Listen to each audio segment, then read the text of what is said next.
ठीक है।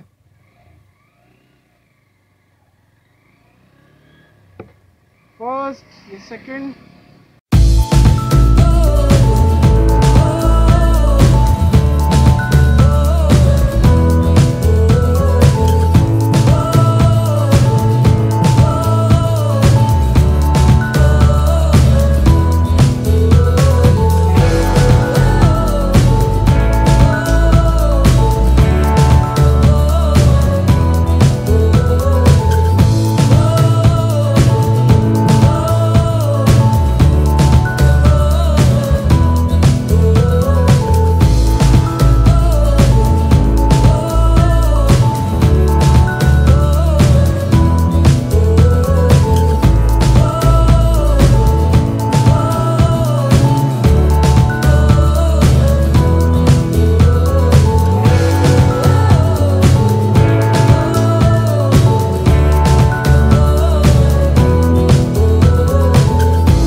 दोस्तों, एक बार फिर से आपका माई 100cc नया चैनल में।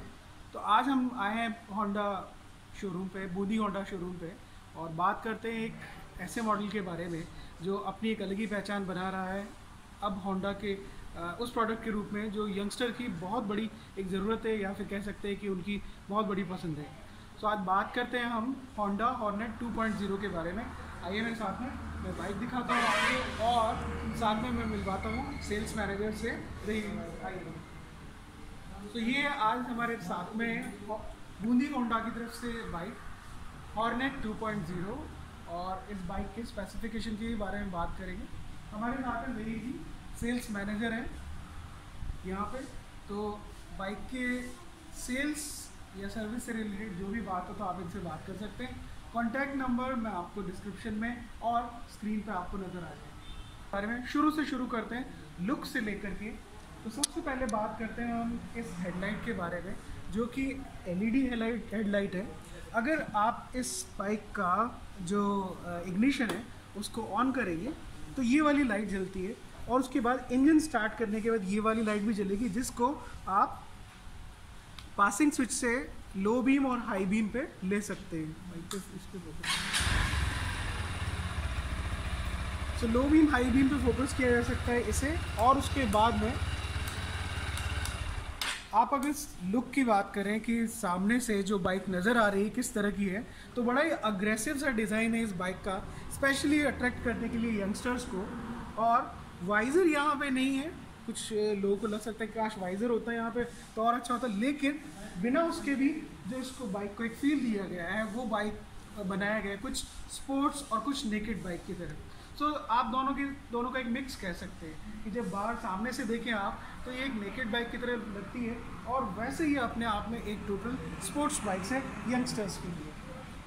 सो जैसे होंडा यूनिकॉर्न लॉन्च हुई थी आज से 8-10 साल पहले, और होंडा यूनिकॉर्न वो पहली बाइक थी 150 सेगमेंट में, जब उसमें मोनोशॉक यूज़ हुआ था। तो तब से आज तक होंडा की 150 सीसी या उससे अबव की सारी गाड़ियों में मोनोशॉक आता है। इस गाड़ी में होंडा फिर से लेकर आई है 2 या 3 फीचर्स मुझे कहने चाहिए जो इस सेगमेंट की बाइक्स में किसी में नहीं मिलेंगे। सबसे पहली चीज़ जो आपको नोटिस होगी वो है इसके अपसाइड डाउन फॉक्स, जो कि अपनी कैटेगरी में पहली बाइक है जिसमें अपसाइड डाउन फॉक्स आए हैं। सो अपसाइड डाउन फॉक्स होने की वजह से पहली चीज़ तो ये कि ये बहुत बल्की लगता है, बहुत बल्की लगता है, और गाड़ी आपको लगेगी कि काफ़ी बड़ी और स्पोर्टी बाइक है। लेकिन इसे आप जब चलाएंगे तो ये अप्स एंड डाउन फॉक्स आपको हेल्प करेंगे गाड़ी को बैलेंस करने में, बैलेंस बहुत अच्छा हो जाएगा। लेकिन आप एक और चीज़ नोटिस करेंगे वो है इसका आगे का टायर, जो और गाड़ियों की जगह ज़्यादा चौड़ा टायर दिया गया है 110 mm का। जब मैं यूनिकनेस की बात करता हूँ तो यहाँ पे आप देखें तो ये जो इंडिकेटर्स हैं, ये जो इंडिकेटर्स हैं दोनों तरफ, हालांकि इस बाइक में सारी जो लाइट्स हैं वो सारी की सारी LED लाइट्स हैं। स्पेशली ये जो इंडिकेटर्स हैं वो बहुत अट्रैक्टिव है। क्यों? क्योंकि अगर आप आफ्टर मार्केट देखें इंडिकेटर्स को तो इस तरह के इंडिकेटर्स हम लगवाना पसंद करते हैं, बहुत से लड़के लगवाते भी हैं, लेकिन होंडा ने इस बार पहली बार ये इंडिकेटर्स, इस तरह के स्पोर्टी इंडिकेटर्स मुझे कहना चाहिए, कंपनी फिटेड दी। सो पहली सबसे यूनिक चीज़ जो इस सेगमेंट की है वो अपसाइड डाउन फॉक्स। देन जो मुझे लगा वो ये इंडिकेटर्स, अगर आप इसे जला करके भी देखेंगे तो बहुत ब्राइट है। ये ब्राइट होने का रीज़न यही है कि ये क्या है, ये अपने आप में LED है, तो LED होने की वजह से ब्राइटनेस वैसे ही इसकी ज़्यादा है नॉर्मल इंडिकेटर्स के, बल्ब वाले इंडिकेटर्स। फिर उसके बाद आप आए यहाँ पे, तो यहाँ पे आप देखिए कि हैंडल बार पे एक हैज़र्ड जो बटन है आपको यहाँ देखेंगे अगर तो गौर करेंगे, किल स्विच के नीचे या इंजन स्टॉप ऑन स्विच के नीचे ये जो निशान दिख रहा है, ये निशान आपको दिखता है गाड़ियों में, 4 व्हीलर्स में, जहाँ पे पार्किंग लाइट की तरह से यूज़ किया जाता है ऑन करने के लिए। तो बाइक्स में ये पहली बाइक होगी जहाँ पे हैज़र्ड स्विच इसे बोला जाता है, और पार्किंग लाइट्स की तरह लाइट्स को ऑन करने के लिए इसे यूज़ किया जाता है। तो जैसे ही हम इस स्विच को ऑन करते हैं वैसे ही दोनों इंडिकेटर्स आगे के और दोनों इंडिकेटर्स पीछे के ये ब्लिंक होना शुरू हो जाते हैं, और आप कहीं रोड साइड खड़े हुए हैं, इन्हें ऑन करें तो दूर से ही गाड़ी का पता चल जाएगा दैट बाइक इस पार्क, कि बाइक साइड पे खड़ी हुई है, और सेफ हो जाएगा दूर से देखने वाले लोगों के लिए। तो पहले यही 3 फीचर्स मुझे बहुत अलग लगे इस सेगमेंट की बाइक्स में, और स्पेशली होंडा पहली बार लेके आया। आई होप अब बजाज, हीरो या और दूसरी बाइक्स जो है वो भी इन्हें फॉलो करेंगी, बिल्कुल वैसे ही जैसे होंडा यूनिकॉर्न के बाद होंडा ने ट्रेंड दिया पूरे ऑटोमोबाइल मार्केट को मोनोशॉक का। बाकी बाइक में मोनोशॉक यूज़ हो सकता है 150 सीसी की बाइक। उसके बाद अगर स्टाइल की बात करें तो यहाँ पे बहुत ही बढ़िया सा एक बड़ी सी ब्रांडिंग दी है हॉर्नेट की, और यहाँ लिखा हुआ है 2.0। आसानी से समझा जा सकता है कि ये इसका सेकंड वर्जन है। पीछे भी डिस्क ब्रेक हैं, आप देख सकते हैं। ABS सिंगल चैनल है, इसलिए पीछे आपको ABS नहीं मिलेगा। अगर बात की जाए टेल लाइट की, तो टेल लाइट जो है, अगर टेल लाइट की बात की जाए तो टेल लाइट जो है वो 1.0 या कहना चाहिए फर्स्ट वर्जन जो रहा है इसका वही टेल लाइट है, X के शेप में, जो बड़ी अट्रैक्टिव लगती है, स्पोर्टी लगती है, और ब्लिंकिंग इंडिकेटर्स के साथ तो बड़ा ही मज़ेदार लग रहा है। कार्बन फाइबर की यहाँ फिनिश दी गई है दोनों तरफ, जो कि दिखने में अच्छी लग रही है, काफ़ी अच्छी लग रही है। और यही कार्बन फाइबर की जो फिनिश है वो दी गई है यहाँ टैंक पर। ये कि बाइक में की लगाने का जो ऑप्शन है वो अब चेंज हो चुका है। आप स्पोर्ट बाइक्स को देखेंगे अगर, तो उनमें यहाँ नहीं मिलेगा। स्पेस को कम करने के लिए, कंसोल को फिट करने के लिए मिनिमम जगह में कंपनी ने यूज़ किया है। अब इस जगह को जो आपको स्पोर्ट्स बाइक्स में देखने को मिलता है कि टैंक के पास ही या टैंक के ऊपर एक ऑप्शन होता है, वहीं से आप लॉक कर सकते हैं और इग्निशन को ऑन कर सकते हैं। जैसे इग्निशन ऑन करेंगे तो आपको पता लगेगा कि फुली डिजिटल कंसोल मीटर है, fully digital liquid crystal meter है, यानी कि ये जो पैनल आप देख रहे हैं ये LCD पैनल है। इस जगह पे आपको बड़े आसानी से देखने को मिलेगा RPM का मीटर, और इसके साथ में देखने को मिलेगा 5 लेवल इल्यूमिनेशन कंट्रोल और ट्रिप ए ट्रिप बी यहाँ से देख सकते हैं। ABS का साइन यहाँ पे मिलेगा, गियर इंडिकेटर यहाँ पे मिलेगा आपको। इसके साथ में आपको मिलेंगे यहाँ पर राइट और लेफ्ट के, आपको यहाँ पे मिलेगा बैटरी वॉल्यूमीटर, यानी कि बैटरी कितनी है वो भी आपको यहाँ पे देखने को मिलेगा। इसके साथ साथ आपको देखने को मिलेगा सर्विस ड्यू इंडिकेटर, और जब हैज़र्ड स्विच ऑन करेंगे तब आपको ये दोनों ब्लिंक करते हुए नज़र आएंगे। और इसके साथ साथ और भी कई सारे फीचर हैं जो आपको इस डिजिटल मीटर में नज़र आएंगे। लेकिन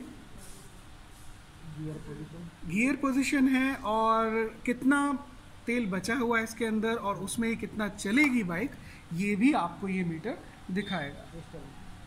सो ये है इस डिजिटल मीटर के बारे में बात। अब बात करते हैं इसकी हैंडल ग्रिप की। तो हैंडल ग्रिप दोस्तों वैसे पहले की तरह ही है, जैसे होंडा की शाइन या आपने यूनिकॉर्न में देखी होगी, तो बड़ी सॉफ्ट ग्रिप है।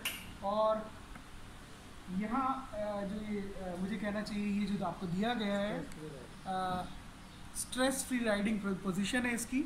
और यहाँ पे एक नई चीज़ देखने को मिलेगी आपको, जो आपको 100 सीसी की बाइक्स में भी देखने को मिलेगी, कि इसे नीचे यूज़ किया जाता है दूसरी बाइक्स में, लेकिन यहाँ इसे ऊपर यूज़ किया गया है बाइक को बहुत स्पोर्टी फील देने के लिए और जगह को अच्छे से यूज़ करने के लिए, ताकि गाड़ी को जब भी मोड़ा जाए तो ये किसी तरीके से हैंडल से नीचे न टकराए।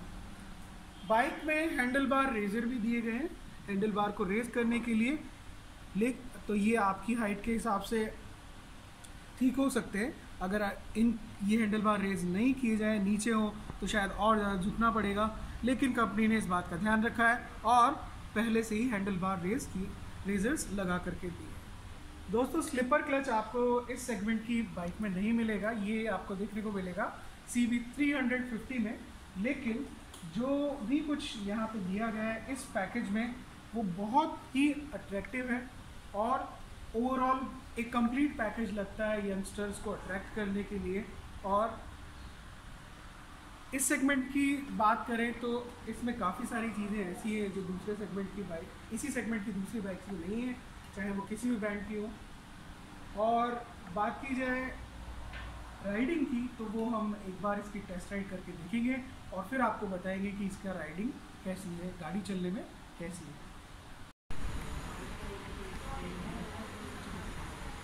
तो दोस्तों कुछ एक और चीज़ें हैं जो खास बनाती है इस मोटरसाइकिल को।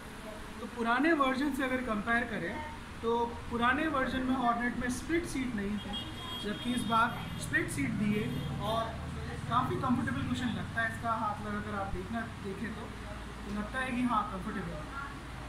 इंजन की फ्यूल कैपेसिटी, टैंक की फ्यूल कैपेसिटी की बात करें तो 12 लीटर का इसका फ्यूल टैंक है, फ्यूल कैपेसिटी है इसकी।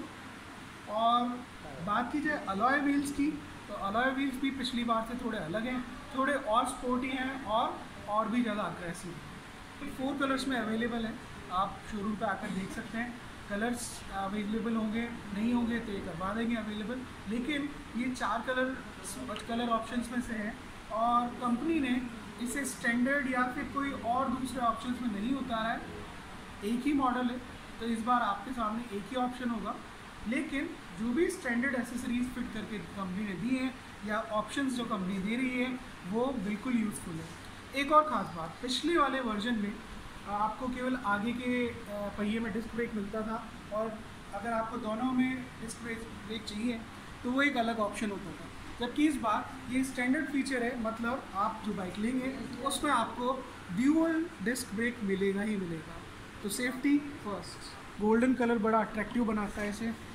वो अपसाइड डाउन होने की वजह से टायर को थोड़ा और चौड़ा बनाया गया है। 110 mm का एक टायर है, 110 mm का, और पीछे जो है वो 140 mm का ये पीछे का टायर है, काफ़ी चौड़ा टायर है। और तो होंडा की सभी बाइक्स में आपको देखने को मिलेगा HET technology, Honda eco technology. और BS6 की जब बात हो रही है तो BS6 को भी होंडा ने अपने तरीके से ही रिवाइज़ किया है और होंडा ने लॉन्च किया है PGMI टेक्नोलॉजी को, यानी कि ये होंडा की अपनी टेक्नोलॉजी है जो BS6 को इन्होंने नाम दिया है, और फ्यूल इंजेक्शन टेक्नोलॉजी को ही इन्होंने नाम दिया है PGMI technology. So of course engine से आपको बेहतर माइलेज मिलेगा, बेहतर पावर मिलेगी, और फ्यूल इंजेक्शन होने की वजह से एक कांस्टेंट माइलेज आपको मिल सकता है। आइए दोस्तों, बाइक के बारे में हमने बात की, अब हम थोड़ा इसके एग्जॉस्ट नोट के बारे में बात करते हैं, देखते हैं क्या नया है एग्जॉस्ट नोट के बारे में।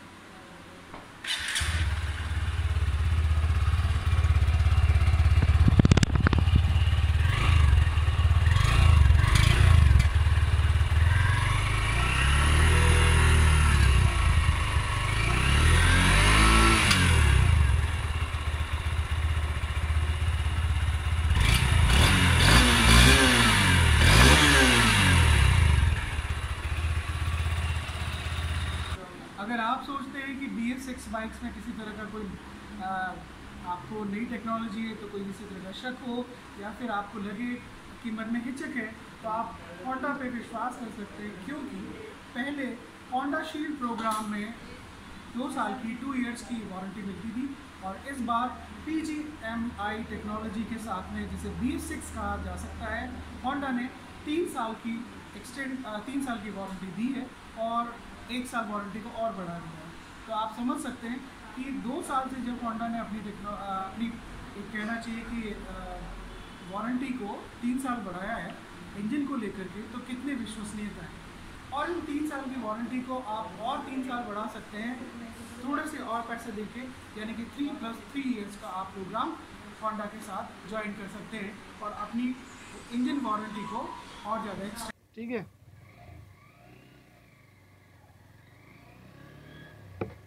फर्स्ट, ये सेकंड, चौड़े हैंडल बार का मज़ा आप ले सकते हैं इस बाइक में। पिकअप अच्छा है, काफ़ी डिसेंट पावर है, 17 bhp का पावर आपको फील होता है, कम नहीं है और ज़्यादा भी नहीं है, तो इस बाइक के हिसाब से काफ़ी सही है। बाइक स्मूथ है, बिल्कुल स्मूथ है, इसमें कोई ऐसी प्रॉब्लम नहीं लग रही है कि स्मूथनेस जैसा कुछ नहीं हो। होंडा की खैर सभी बाइक्स में एक बात बहुत अच्छी होती है कि इंजन की और एक्सीलरेशन का जो मज़ा है वो आपको देखने को मिलता है, तो वही चीज़ यहाँ पर भी देखने को मिल रही है। तो अब इसको थोड़ा सा खींच के देखते हैं और बात करते हैं।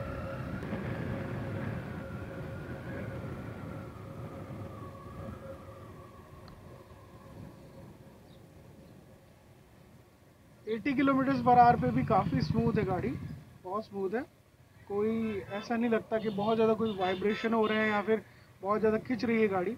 ऑफ कोर्स 180 cc की गाड़ी है, इंजन की लिमिटेशन है, तो आप ये नहीं कर सकते कि एकदम से रेस खींचे और आपको 120 तक चलती रहे और कोई किसी तरह का एक वाइब्रेशन ना हो, कोई किसी तरह की परेशानी ना हो। तो लेकिन जो इंजन की कैपेसिटी है और जिस तरह से इसका पावर डिलीवरी है, उस हिसाब से काफ़ी स्मूथ है, काफ़ी कॉन्फिडेंस देती है गाड़ी, और पिकअप भी काफ़ी अच्छा है, और हो सकता है कि फर्स्ट सर्विस सेकंड सर्विस के बाद में और ज़्यादा इसके इंजन परफॉर्मेंस में इम्प्रूवमेंट आए। चलो जी राहुल।